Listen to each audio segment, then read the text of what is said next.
What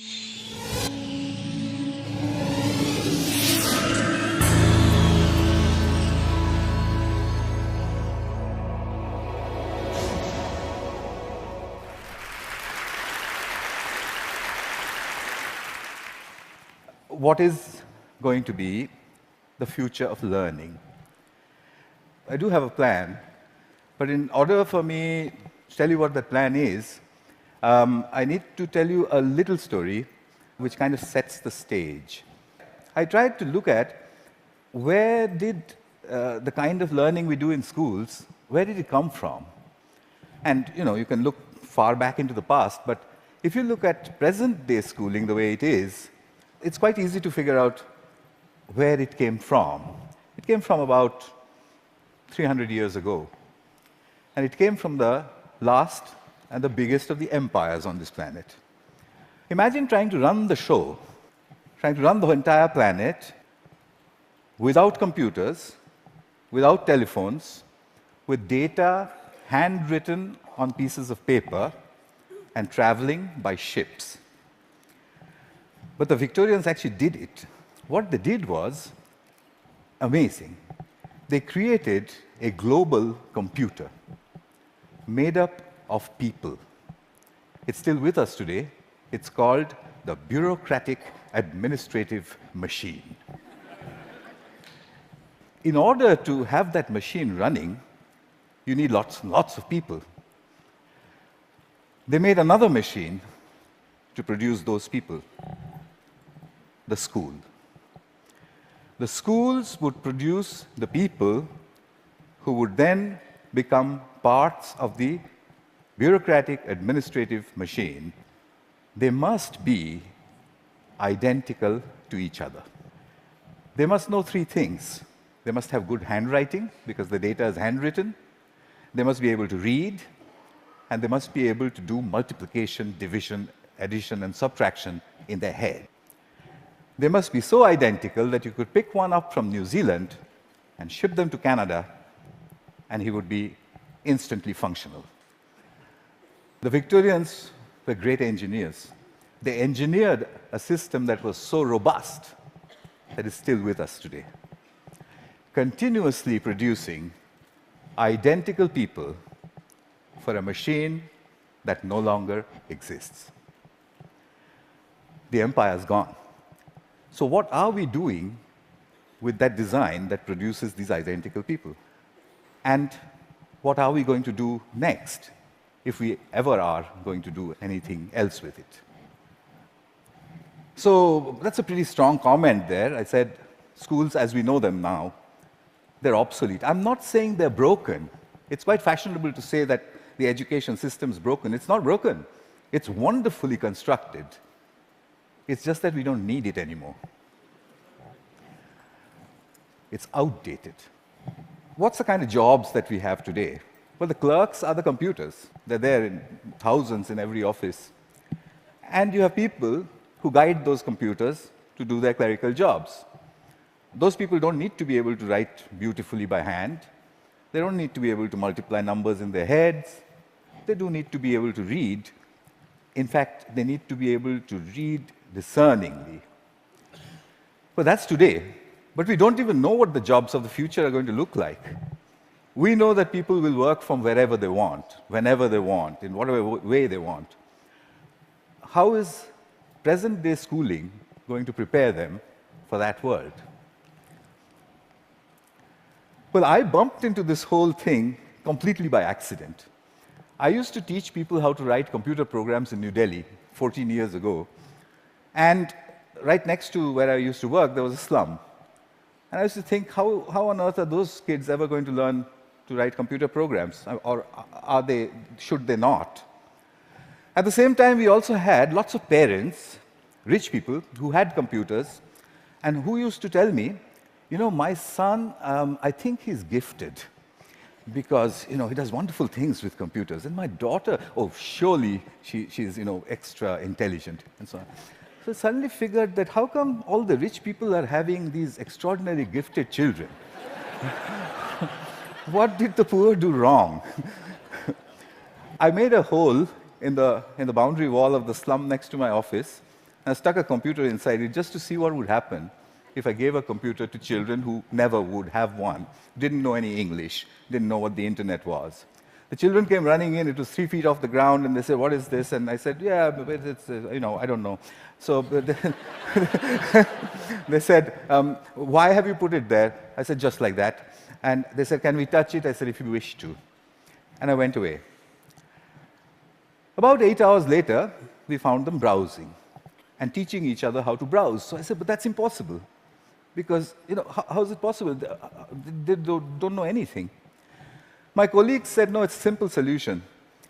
One of your students must have been passing by, showed them how to use the mouse." So I said, "Yeah, that's possible."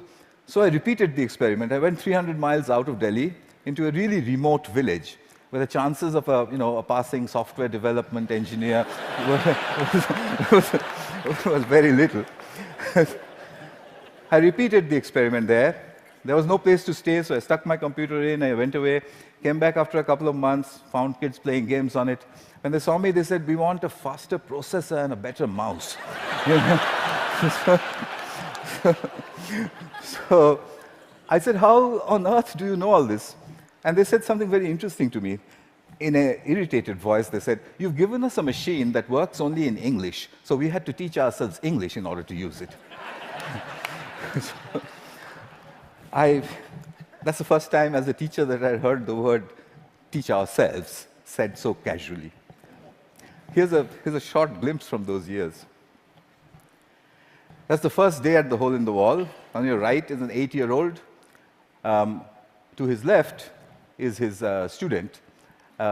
She is 6, and he's teaching her how to browse. Then on to other parts of the country. I repeated this over and over again, getting exactly the same results everywhere.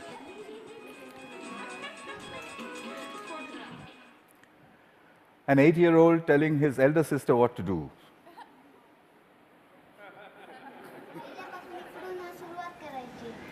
And finally, a girl explaining in Marathi what it is, and said, "There's a processor inside." So I started publishing. I published everywhere. I wrote down and measured everything, and I said, in 9 months, a group of children left alone with a computer in any language would reach the same standard as an office secretary in the West. I'd seen it happen over and over and over again. But I was curious to know, what else would they do if they could do this much? I started experimenting with other subjects. Among them, for example, pronunciation. There's one community of children in southern India whose English pronunciation was really bad. And they needed good pronunciation because that would improve their jobs. I gave them a speech-to-text engine in a computer. And I said, "Keep talking into it until it types what you say." Okay. They did that, and watched a little bit of this. Nice to meet you. Nice to meet you. The reason I end it with that, the face of this young lady over there is because I suspect many of you know her. She's now joined a call center in Hyderabad and may have tortured you about your credit card bills. in a very clear English accent. So then people said, "Well, how far will it go? Where does it stop?" I decided I would destroy my own argument by creating an absurd proposition. I made a hypothesis, a ridiculous hypothesis. Tamil is a South Indian language, and I said, can Tamil-speaking children in a South Indian village learn the biotechnology of DNA replication in English from a street-side computer?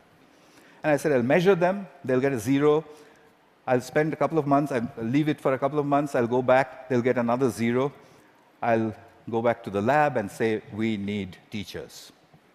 I found a village, it was called Kali Kuppam in southern India. I put in hole-in-the-wall computers there, downloaded all kinds of stuff from the internet about DNA replication, most of which I didn't understand. The children came rushing and said, what's all this? So I said, it's very topical, very important. It's all in English. So they said, how can we understand such big English words and diagrams and chemistry? So by now, I had developed a new pedagogical method, so I applied that. I said, I haven't the foggiest idea. and, and anyway, I'm going away. So I left them for a couple of months. They'd got a 0. I gave them a test. I came back after 2 months, and the children trooped in and said, we've understood nothing. So I said, well, I mean, what did I expect? So I said, okay, but how long did it take you before you decided that you can't understand anything? So they said, we haven't given up. We look at it every single day. So I said, what? You don't understand these screens, and you keep staring at it for 2 months. What for? So a little girl, who you'll see just now, she raised her hand, and she says to me in broken Tamil and English, she said, well, apart from the fact that improper replication of the DNA molecule causes disease, we haven't understood anything else.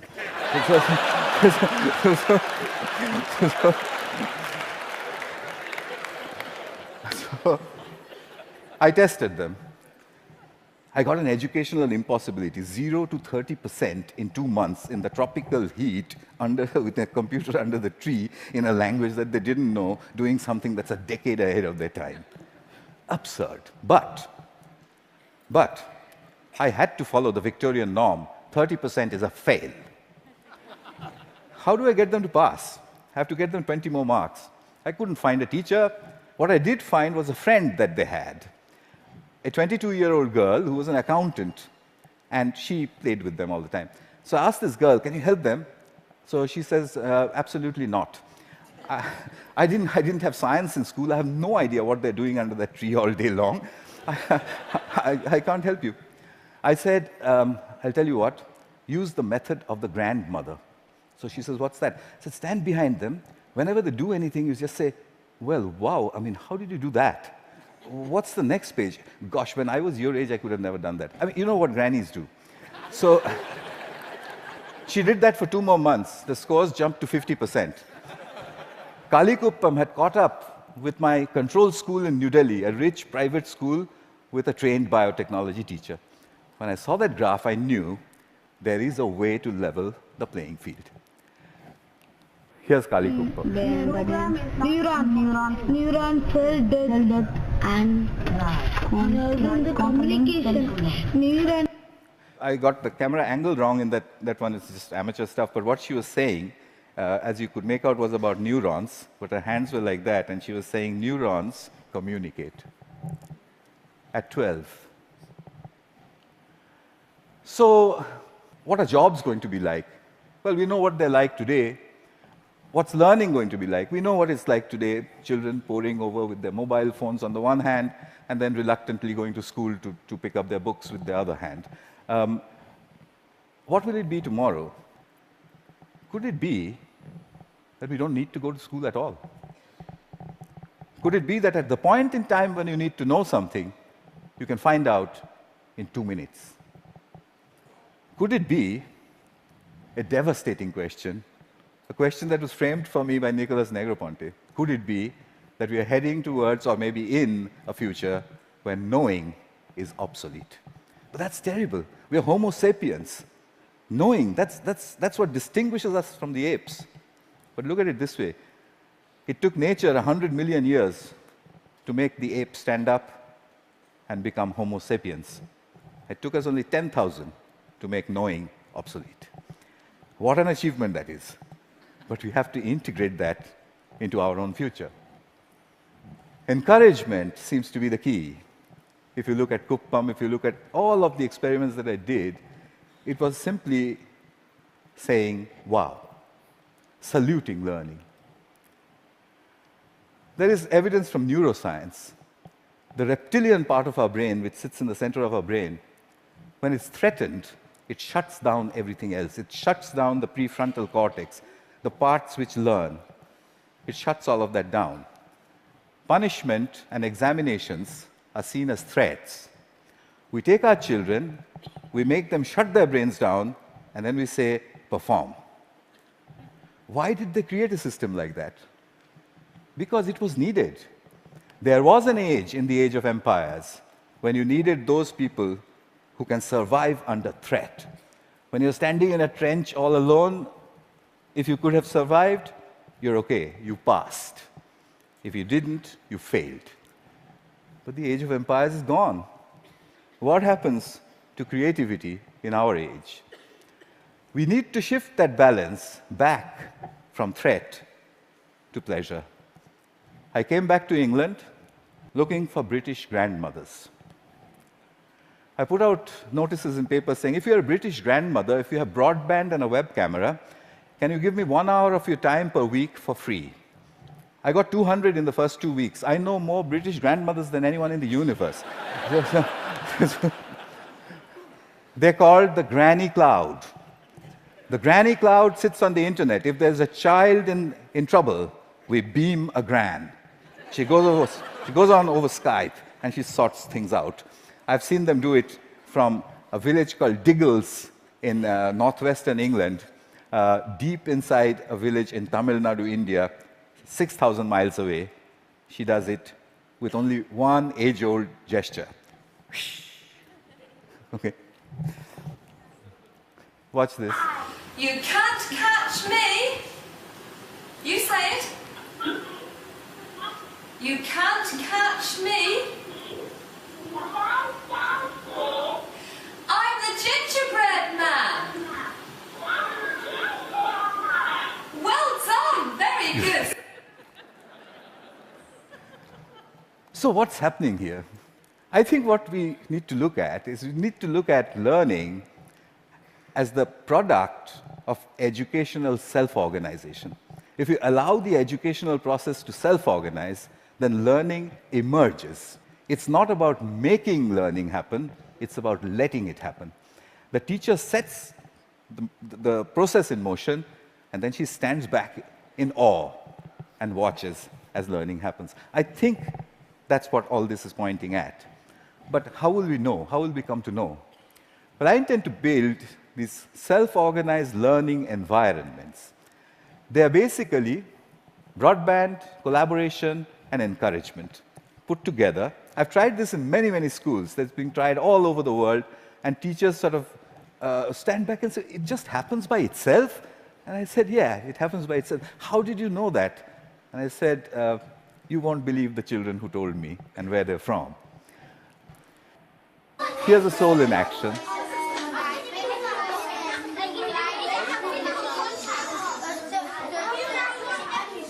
This one is in England.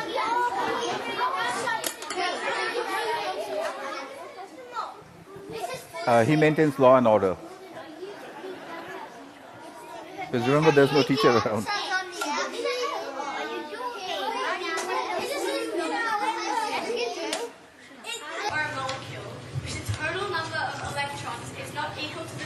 Australia. Giving it a net positive or negative electrical charge. The net charge on an ion is equal to the number of protons in the ion minus the number of electrons. A decade ahead of our time. So souls, I think we need a curriculum of big questions. You already heard about that. You know what that means. There was a time when Stone Age men and women used to sit and look up at the sky and say, what are those twinkling lights? They built the first curriculum. But we've lost sight of that wondrous questions. We've brought it down to the tangent of an angle. But that's not sexy enough. The way you would put it to a 9-year-old is to say, if a meteorite was coming to hit the Earth, how would you figure out if it was going to or not? And if he says, well, what? How? You say there's a magic word, it's called the tangent of an angle, and leave him alone. He'll figure it out. So here are a couple of images from souls. I've tried incredible questions. When did the world begin? How will it end? To 9-year-olds. This one's about what happens to the air we breathe. This is done by children without the help of any teacher. The teacher only raises the question and then stands back and admires the answer. So, what's my wish? My wish is that we design the future of learning. We don't want to be spare parts for a great human computer, do we? So we need to design a future for learning. And I've got to, hang on, I've got to get this wording exactly right, because, it's very important. My wish is to help design a future of learning by supporting children all over the world to tap into their wonder and their ability to work together. Help me build this school. It will be called the School in the Cloud. It will be a school where children go on these intellectual adventures driven by the big questions which their mediators put in. The way I want to do this is to build a facility where I can study this. It's a facility which is practically unmanned. There's only one granny who manages health and safety. The rest of it's from the cloud. The lights are turned on and off by the cloud, etc., etc. Everything's done from the cloud. But I want you for another purpose. You can do self-organized learning environments at home, in the school, outside of school, in clubs. It's very easy to do. There's a great document produced by TED which tells you how to do it. If you would please do it across all 5 continents and send me the data, then I'll put it all together, move it into the School of Clouds, and create the future of learning. That's my wish. And just one last thing. I'll take you to the top of the Himalayas. At 12,000 feet, where the air is thin, I once built 2 hole-in-the-wall computers. And the children flocked there. There was this little girl who was following me around. And I said to her, I want to give a computer to everybody, every child. I don't know, what should I do? And I was trying to take a picture of her, quietly. She suddenly raised a hand like this and said to me, "Get on with it."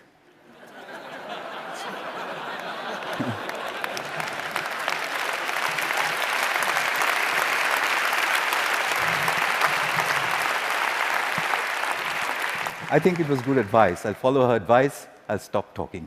Thank you. Thank you very much.